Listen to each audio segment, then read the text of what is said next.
Hätäkeskus. Hei, mä tarvin apua tänne. Mitä on tapahtunut? Hätäkeskuksessa työskentelevä hätäkeskuspäivystäjä vastaa hätänumeroon 112 tuleviin avunpyyntöihin, jotka voivat koskea meneillään olevaa rikosta tai yleistä järjestystä ja turvallisuutta vaarantavaa tapahtumaa, äkillisesti sairastuneita tai vammautuneita ihmisiä, liikenneonnettomuuksia, tulipaloja tai vaikkapa sosiaalisia hätätilanteita. Täällä on sattunut kolari. Pysähdyin just tähän paikalle. No, mikä paikkakunta on kyseessä? No eikä tää nyt Saloa ole. Mä en tiedä. Paikannan sinut. Paikantuu Saloon. Voiko pitää paikkansa? No kyllä se varmaan niin on. Mä olin just kylässä. Mä katon. Tässä kylteessä lukee, että Hyvönin katu ja Sepän katu. Hyvonin ja Sepänkadun risteyksessä. Kyllä. Paikka on nyt selvillä. Mitä siellä on tapahtunut? Hätäkeskuspäivystäjän tehtävänä on selvittää, mitä on tapahtunut ja missä, mikä on tehtävän kiireellisyys sekä hälyttää soveltuvin apu paikalle.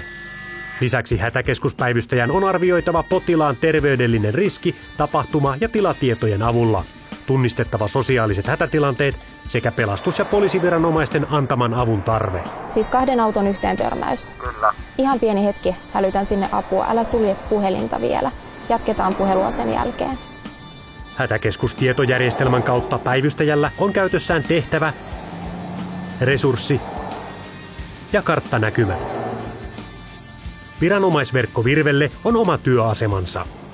Tehtävätietoihin täytetään hätäilmoituksen perusteella ilmoittajan ja tapahtuman tiedot.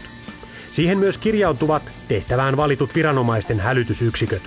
Resurssinäkymien avulla päivystäjä seuraa vapaiden ja varattujen yksiköiden sekä käynnissä olevien tehtävien tilannetta.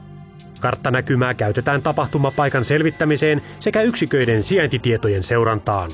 Tehtävä välitetään viranomaisille yhteisesti määriteltyjen tehtävälajilyhenteiden mukaisesti. Hälytysilmoitus Pelastus Varsinais-Suomi 31 505 ja 601. Eemeli Varsinais-Suomi 01 41 427. Tehtävä 203 Aarne. Henkilöautojen yhteen törmäys. Hyvonin ja Sepänkadun risteyksessä. Keskellä risteystä. Puhelu kesken. Hätänumeron 112 kautta hädässä oleva saa poliisin, pelastuksen sekä sosiaali- ja terveystoimen kiireellisen avun. Tämä Suomen 112-toimintamalli on kansainvälisesti tarkasteltuna ainutlaatuinen ja hyödyntää yhteistä viranomaisradioverkkoa Virveä.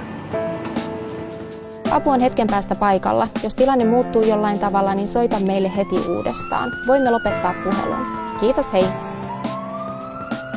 Hätäkeskuspäivystäjän koulutus on kokonaisuus, joka johtaa hätäkeskuspäivystäjän tutkintoon. Opintojen laajuus on 90 opintopistettä. Opinnot kestävät 1,5 vuotta, jonka jälkeen on mahdollista hakeutua töihin hätäkeskuslaitokselle. Autossa 1 henkilö sisällä ja toisessa auto on rutussa. Ei saada varmuutta. Lisätietoja saat Pelastusopistolta ja Poliisiammattikorkeakoululta.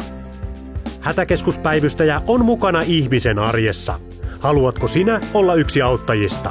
Lue lisää sivuiltamme 112.fi. Hätäkeskus.